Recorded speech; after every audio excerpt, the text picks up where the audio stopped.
Hello good morning दोस्तों, उन्नति channel में आपका स्वागत है। हेलो गुड मॉर्निंग दोस्तों, उन्नति चैनल में आपका स्वागत है।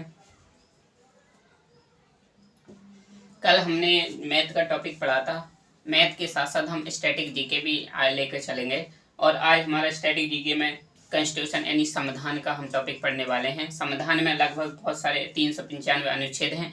हमें थोड़ी कर करके उनको पढ़ना पड़ेंगे, क्योंकि अगर अनुच्छेद आपने पढ़ लिए तो आपका जो संविधान है वो पूरी तरह से क्लियर हो जाएगा। तो चलिएगा, आज हम पढ़ते हैं संविधान के बारे में पढ़ना है। अब संविधान होता क्या है, पहले इसके बारे में जान लेते हैं कि संविधान होता क्या है। किसी देश का संविधान, अगर मान लो किसी देश को चलाना है तो संविधान का निर्माण तो करना पड़ेगा।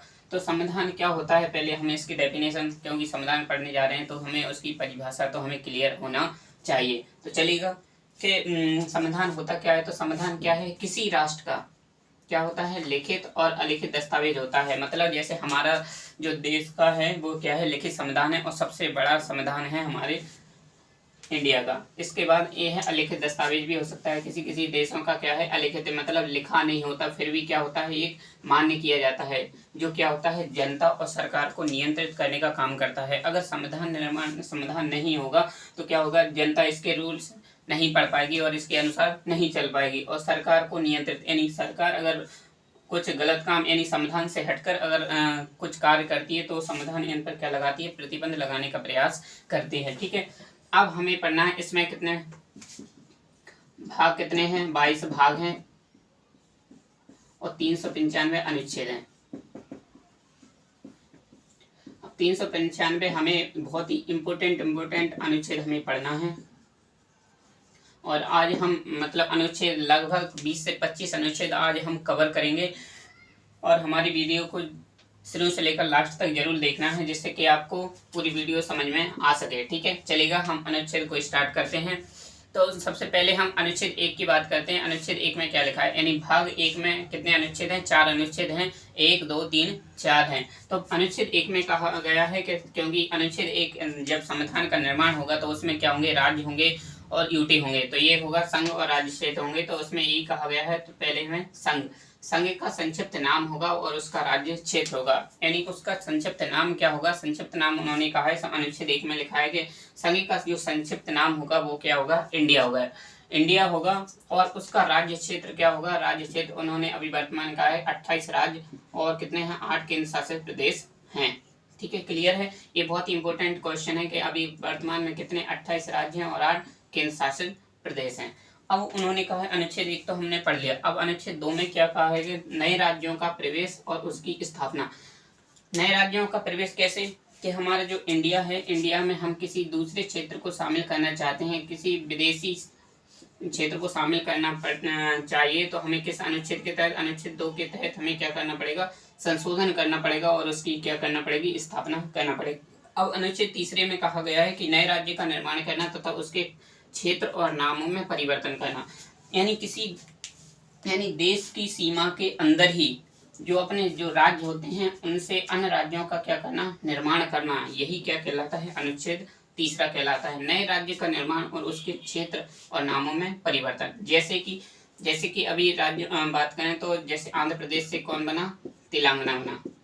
कब बना ये भी पता होना चाहिए। तो 2 जून 2014 में इसका गठन होता है। ठीक है, और नए राज्य क्षेत्र के निर्माण क्या होगा, आंध्र प्रदेश से क्या होगा, तेलंगाना होगा। मगर उसके नामों में परिवर्तन जैसे उड़ीसा था, उड़ीसा का नाम क्या था, ओडिशा कर दिया गया। ठीक है, तो ऐसे नामों में परिवर्तन भी हम कर सकते हैं। ठीक है, अनुच्छेद अब इसके बाद आएगा 4। अनुच्छेद 4 में क्या कहता है कि अनुच्छेद 4 में कहा गया है कि अनुच्छेद 2 और 3, 2 क्या कहता है, नए राज्यों का हम क्या करेंगे, प्रवेश कर लेंगे और उनकी स्थापना कर लेंगे। और अनुच्छेद 3 में क्या कहा गया है कि नए राज्य का हम क्या करेंगे, निर्माण करना। अब और अनुसूची 1 और अनुसूची 4 में बनाई गई विधियों के में अगर कोई भी परिवर्तन, अनुसूची 1 में भी यही 28 राज्य और 8 केंद्र शासित प्रदेशों के बारे में कहा गया है। और जो अनुसूची 4 होती है वो क्या होता है, राज्यसभा से रिलेटेड है। तो इसमें अगर कोई भी परिवर्तन करना है तो वो किस अनुच्छेद 4 के तहत हम कर सकते हैं। ठीक है, क्लियर हो गए। भाग कितना हो गया, 1 कंप्लीट हो गया। इसमें कितने अनुच्छेद हैं ये भी पूछा जाता है, 4 अनुच्छेद हैं। क्लियर हो गए। अब हम पढ़ते हैं भाग दूसरा हम क्या पढ़ेंगे, बाद में पढ़ेंगे, क्योंकि ये भाग 2 अनुच्छेद 5 से 11 तक इसमें सिर्फ किसके बारे में लिखा होगा, नागरिकता के बारे में लिखा है, नागरिकता के बारे में लिखा हुआ है। नागरिकता के बारे में हम बाद में पढ़ेंगे। अब आ जाएगा भाग कौन सा, तीसरा भाग आ जाएगा। भाग तीसरा, इसमें अनुच्छेद कितना है, 12 से 35 तक है। इसमें क्या लिखा है, मौलिक अधिकार। मौलिक अधिकार व्यक्ति के वह अधिकार होते हैं जो हर जगह घूमना फिरना, जो उसके बारे में रिलेटेड चीजें हैं तो हम बाद में पढ़ेंगे। जैसे ये मौलिक अधिकार, पहले तो ये पता होना चाहिए मौलिक अधिकार कहाँ से लिए गए हैं। क्वेश्चन डायरेक्ट पूछा जाएगा कि मौलिक अधिकार कहाँ से लिए गए हैं, मौलिक कर्तव्य कहाँ से लिए गए हैं। तो ये बाद में, जैसे मौलिक कर्तव्यों की बात करें तो मौलिक कर्तव्य कहाँ से लिए गए हैं, मौलिक कर्तव्य रूस से लिए गए हैं। और मौलिक अधिकार कहाँ से लिए गए हैं, यूएसए यानी अमेरिका से लिए गए, अमेरिका से लिए गए। इस किसके अंतर्गत वर्णन है, भाग 3 के अनुच्छेद कितना है, 12 से 35 तक इनका क्या किया गया है, वर्णन किया गया है। क्लियर हो गया। अब देखो हमें इनके बारे में पढ़ना है। तो मौलिक अधिकार कितना, 12 से 35 तक इनका वर्णन है भाग 3 के तहत। डायरेक्ट क्वेश्चन पूछेगा भाग 3 के अंतर्गत कौन शामिल है, तो मौलिक अधिकार इसमें शामिल है। कहाँ से लिए गए, किस देश से लिए गए, तो यूएसए से लिए गए, संयुक्त राज्य अमेरिका से लिए गए। ठीक है। इसके बाद अनुच्छेद 12 यानी 12 से 35 तक है। अब 12 अनुच्छेद 12 क्या है, क्योंकि ये 12-13 कोई भी नहीं पढ़ाता। यहाँ कहाँ से स्टार्ट करते हैं, 14 से स्टार्ट करते हैं, 14 से लेके 35 तक पढ़ाएंगे, मगर आगे यानी 12 और 13 छोड़ देते हैं, कहीं क्वेश्चन इन्हीं से आ जाता है। तो 12 में क्या कहा गया है कि राज्य की डेफिनेशन उनमें दी गई है। तो यहाँ पर क्या है, देश को क्या कहा गया है, राज्य कहा गया है। यानी पूरे संविधान में जो राज्य आएगा वो किसके लिए वर्णन होगा, वो राष्ट्र के लिए ही क्या होगा, वर्णन होगा। तो राज्य की डेफिनेशन में क्या होगा, भारत सरकार होगा, राज्य सरकार हो जाएंगे, और इसमें विधान परिषद, विधानमंडल सभी चीजें शामिल हो जाएंगी, ये राज्य की परिभाषा में शामिल हो जाएंगी। अब अनुच्छेद 13 में क्या कहा गया है, तो अनुच्छेद 13 ये कहता है कि अगर मौलिक अधिकार के संबंध में संसद अगर कोई ऐसी विधि बना दे जो किस पर, यानी ऐसा देखो कि अगर संसद ऐसी विधि निर्मित कर दे जो क्या होता है, मौलिक अधिकारों को क्या कर दे, मौलिक अधिकारों का क्या हो, हनन हो, तो इसके लिए अनुच्छेद 13 में इसका क्या किया गया है, वर्णन किया गया है। क्लियर हो गया। तो चलिएगा, ये 13 क्लियर हो गया। इसके बाद हम आ जाते हैं अनुच्छेद 14 में। 14 में क्या, यहाँ से क्या होता है, हमारे में पहले कितने थे, मौलिक अधिकार। मौलिक अधिकार की बात करें तो मौलिक अधिकार के बारे में हम थोड़ा जान लेते हैं। प्राचीन जब हमारा संविधान लागू हुआ था उस समय कितने मौलिक कर्तव्य थे, तो 7 मौलिक, इनकी संख्या कितनी हुआ करती थी, 7 हुआ करती थी। अब 7वां था, इसमें 6वें क्रम का नंबर था, जो 6वें क्रम का जो मौलिक अधिकार था, मौलिक अधिकार हुआ करता था, वो कौन सा था, संपत्ति का अधिकार। संपत्ति का अधिकार, इसको कब हटाया गया, अभी वर्तमान में वैसे कितने हैं मौलिक अधिकार, कितने हैं, 6, वर्तमान में कितने हैं, 6। तो 6वें क्रम का जो संपत्ति का अधिकार है, इसको कब हटा दिया गया, तो 44वां संविधान संशोधन कब हुआ था, 1978 के तहत इसको हटा दिया गया। अब इसको हटा तो दिया गया, पर इसको कहाँ रखा गया है, तो ये भी तो पता होना चाहिए। तो इसको रखा गया है अनुच्छेद 301 के तहत, ये नोट कर लेना, ये बहुत ही इंपॉर्टेंट है। इसको कहाँ रखा गया है, तो 301 के तहत इसको संपत्ति के अधिकार को रखा गया है। क्लियर हो गया। आगे बढ़ते हैं। हमारी वीडियो को शेयर करना है, लाइक करना, सब्सक्राइब करना है और बेल आइकन को प्रेस करना है, जिससे सबसे पहले नोटिफिकेशन आपको ही मिले। क्लियर। आगे बढ़ते हैं। आप इसको स्क्रीनशॉट ले लो, इसके बाद हम सॉल्व करते हैं। ठीक है।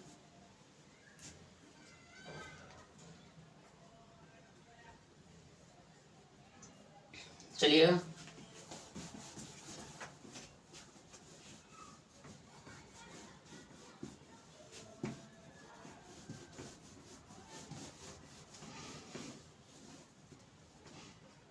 हम कहाँ तक पहुंच गए थे, भाग 14 हमको पढ़ना है।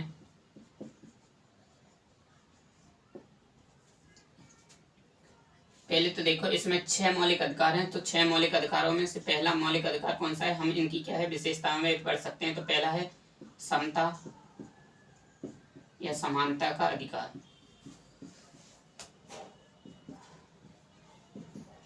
जिसका वर्णन किस अनुच्छेद के तहत है, अनुच्छेद 14 से 18 तक इसका वर्णन है। 14 से 18 तक इनका वर्णन है। अब हमें पढ़ना है 14 से लेकर 18 तक इनका जैसे अनुच्छेद 14 में क्या है हमें बिल्कुल पता होना चाहिए। तो विधि के समक्ष समता और विधि के समान संरक्षण।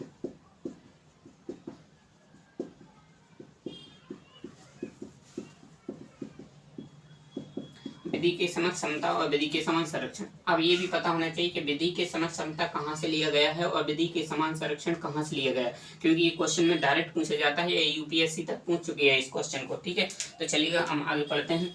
विधि के समक्ष समता कहाँ से लिया गया है, तो ये लिया गया है ब्रिटेन से। कहाँ से लिया गया है, ब्रिटेन से लिया गया। और विधि के समान संरक्षण कहाँ से लिया गया है, यूएसए से लिया गया है। कहाँ से लिया गया, अमेरिका से लिया गया है। क्लियर हो गया,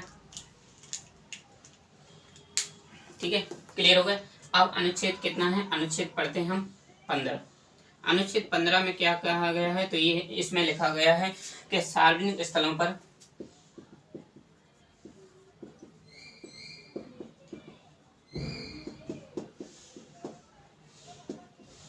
भेदभाव पर निषेध। सार्वजनिक स्थलों पर भेदभाव पर निषेध। सार्वजनिक स्थल क्या होते हैं ये भी पता होना चाहिए। तो सार्वजनिक स्थल में जैसे चाहे वो जलपान गृह हो, यहाँ से क्या भरते हैं, जल। इसके बाद फिर चाहे कुएं तालाब हो,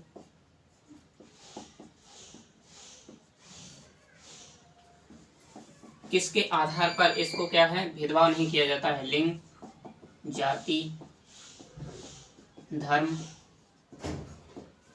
लिख नहीं रहा,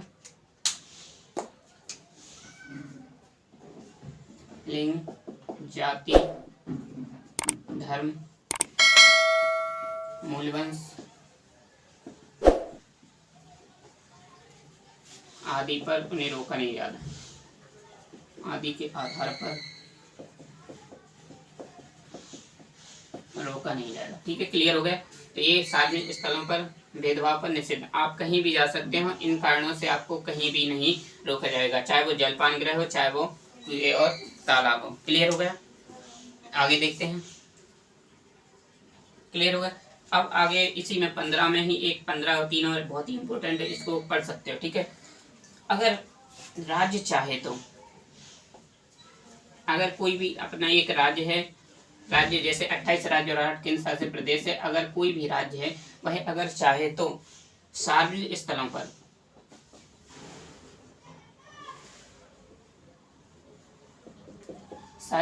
जो सार्वजनिक स्थल होते हैं उन पर क्या होते हैं, महिला और बच्चों को,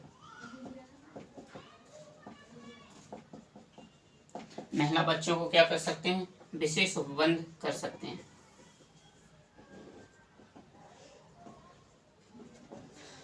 अब उन्होंने कहा है विशेष उपबंध कैसे, कि मान लो कि जैसे महिला हैं, बच्चे हैं, उनके लिए कहीं जाने पर रोक लगा देना कि आप इतने 5 बजे से इसमें एंट्री नहीं हो सकती है, महिला और बच्चों की। तो ऐसे क्या है, प्रतिबंध लगा सकती है। ये राज्य के ऊपर निर्भर करता है। क्लियर हो गया, ये 15 हो गया। अब इसके बाद हम 16 करते हैं, तो आप पहले इनको उतार लीजिए, इसके बाद हम आगे बढ़ते हैं। क्लियर होगा, ठीक है।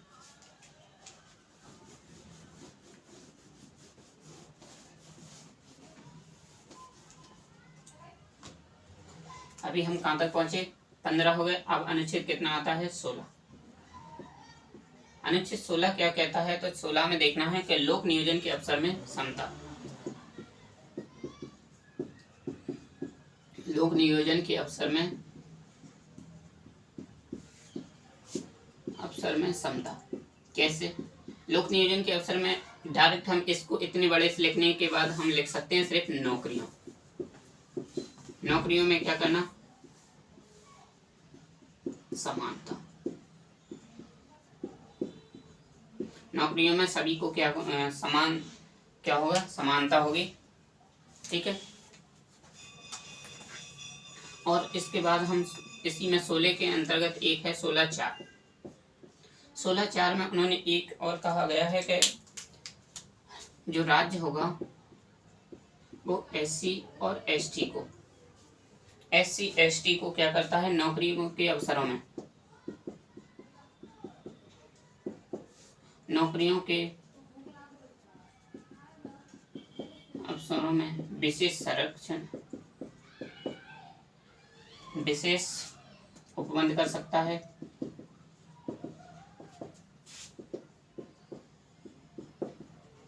और आरक्षण की व्यवस्था भी कर सकता है।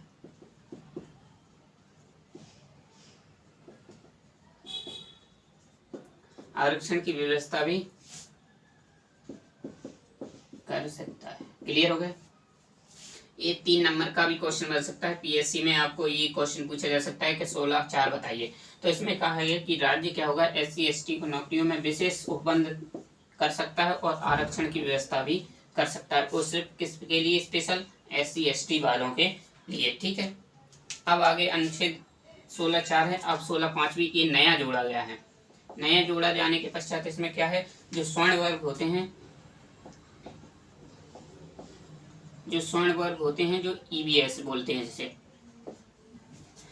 EBS के लिए क्या होगा, 10% का आरक्षण की बात की गई है। नौकरियों में क्या करना, नौकरियों में 10% का आरक्षण।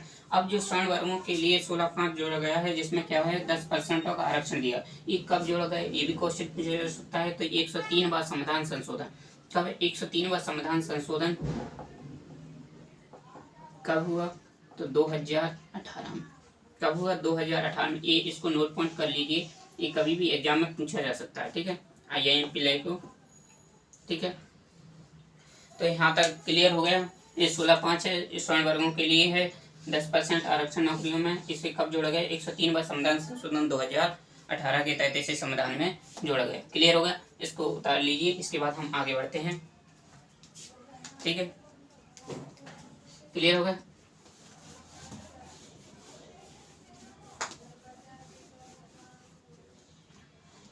अभी हमारा क्या है, समता और समानता का अधिकार चल रहा है। अभी हमने कहाँ तक पढ़ लिया? 16 था। अब अनुच्छेद कितना आता है? 17। ये तो बहुत ही इम्पोर्टेंट, सबसे ज्यादा इम्पोर्टेंट है, हर एग्जाम में पूछा जा सकता है। ये है अस्पृश्यता का अंत। अस्पृश्यता का अंत। ठीक है, इसके बाद अनुच्छेद क्या है? 18 में कहा गया है कि इसमें क्या है, उपाधियों का अंत। उपाधियों का अंत।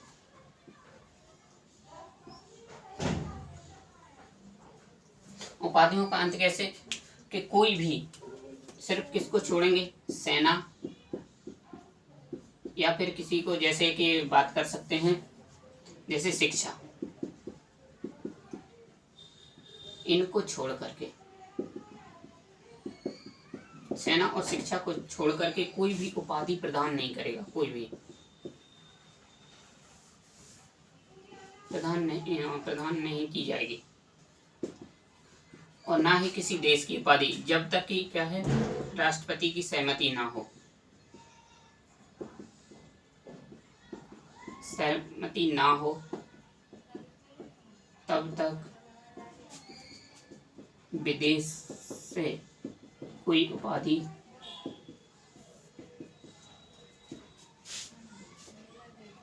ली नहीं जाएगी। क्लियर हो गया?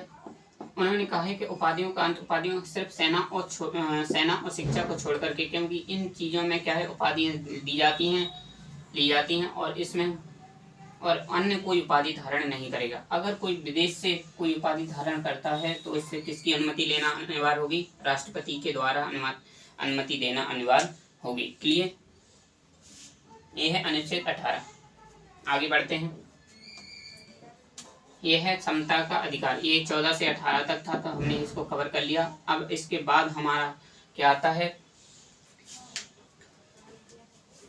क्लियर हो गए? ये पहले उतार लीजिए, इसके बाद हम आगे बढ़ते हैं।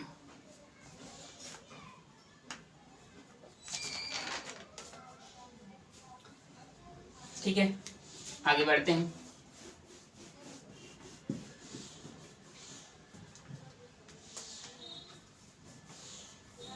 अभी हमने क्या पढ़ा?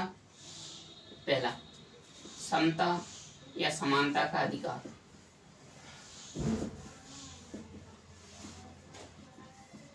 दूसरा है स्वतंत्रता का अधिकार। स्वतंत्रता का अधिकार। अब स्वतंत्रता का अधिकार कहाँ से कहाँ तक है ये भी हमें पता होना चाहिए। स्वतंत्रता का अधिकार कब है? 19 से 22 तक। क्लियर हो गया? अनुच्छेद 19 से 22 तक इनका वर्णन है। तो अनुच्छेद 19 से 22 तक हमको वर्णन है। और हमने क्या कहा था कि आज हम अनुच्छेद 1 से लेकर कहाँ तक कंप्लीट करेंगे? 1 से लेकर 20 तक कंप्लीट करेंगे। तो आज हम 20 तक कंप्लीट करेंगे। अनुच्छेद 19।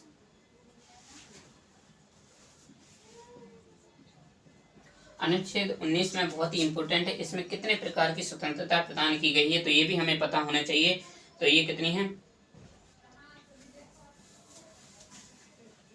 5 प्रकार की स्वतंत्रता हमें प्रदान की गई है। कितने प्रकार की?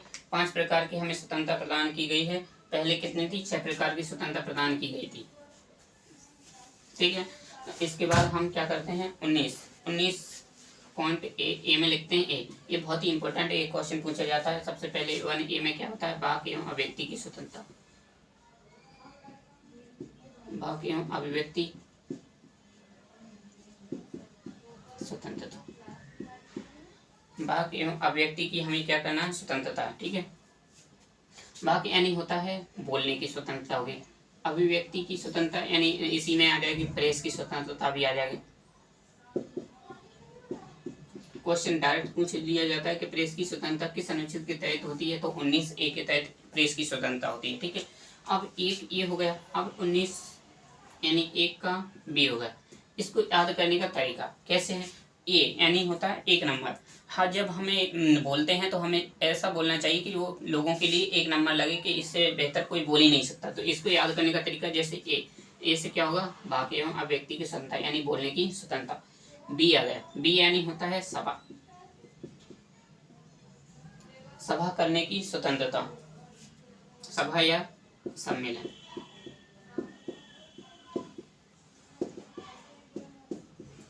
सभा या सम्मेलन करने की स्वतंत्रता। एक का सी।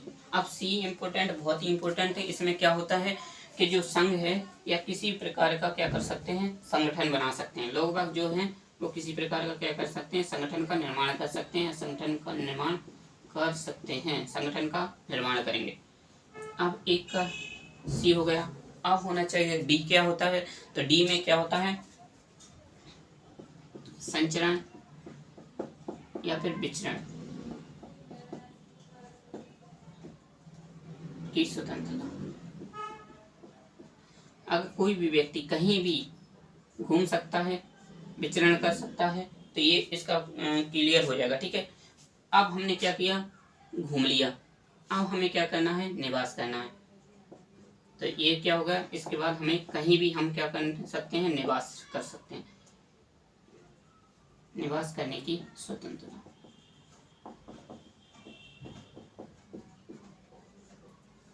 निवास करने की स्वतंत्रता। पहले क्या हुआ करता था? जम्मू कश्मीर में निवास करने की स्वतंत्रता नहीं थी। ये अपवाद हुआ करता था। मगर अब वहाँ भी आप जमीन खरीद सकते हैं, रह भी सकते हैं, सब कुछ कर सकते हैं। ठीक है। अब 19 ऐप में क्या था? ऐप में क्या हुआ करता था? पहले इसमें संपत्ति के अधिकार को रखा गया था।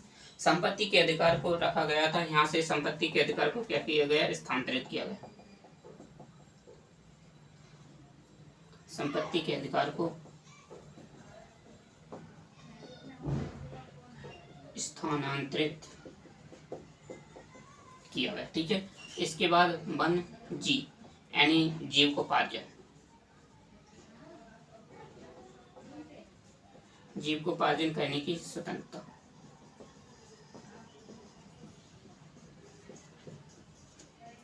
जीविकोपार्जन या जीवन जीने की स्वतंत्रता। ये क्या है? 1G में होगा। जी से जीविकोपार्जन। क्लियर हो गया?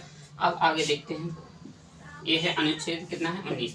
अब अनुच्छेद 20 में क्या है? बहुत ही इंपॉर्टेंट क्वेश्चन है। ये आया है और हर बार इंपॉर्टेंट लिख दो इसको तो। ठीक है। पहले इसको उतार लो। 19 में जो कितनी भी स्वतंत्रता 1 2 3 4, इसके बाद 5 और 6 है, और ये 7वीं क्या है? इसको हटा दी गई। संपत्ति के अधिकार को स्थानांतरित कर दिया। ठीक है। क्लियर है? अब अनुच्छेद 20 में क्या कहा गया कि अनुच्छेद 20 को हमें अच्छे से पढ़ना है, बहुत ही इंपॉर्टेंट है। तो अनुच्छेद 20 में कहा गया कि अपराधों के संबंध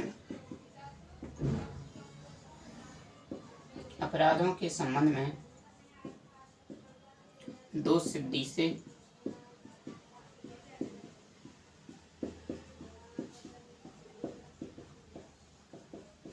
से संरक्षण। क्लियर हो गया? अपराधों के संबंध में 2 सिद्धि से संरक्षण कैसे? अपराधों के संबंध में 2 सिद्धि से संरक्षण कैसे, इसका मतलब क्या है? तो उन्होंने क्या कहा गया है कि अगर उसने जो भी अपराध, अगर एक व्यक्ति है, अगर कोई व्यक्ति ने एक अपराध किया है,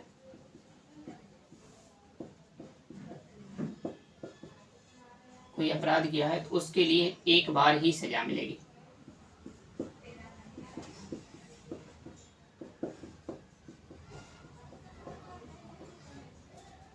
और उसी प्रकार सजा मिलेगी जिस प्रकार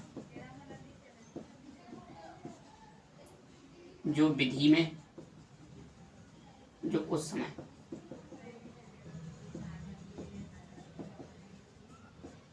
समय विधि में निर्मित थी। कैसे विधि में निर्मित हो? मतलब जो भी कानून बनाया गया था उस समय कि इसकी सजा इतनी रहेगी, बस उतनी ही सजा मिलेगी और इसको बढ़ा के सजा नहीं दिया जा सकता, ठीक है। और उसे अपने ही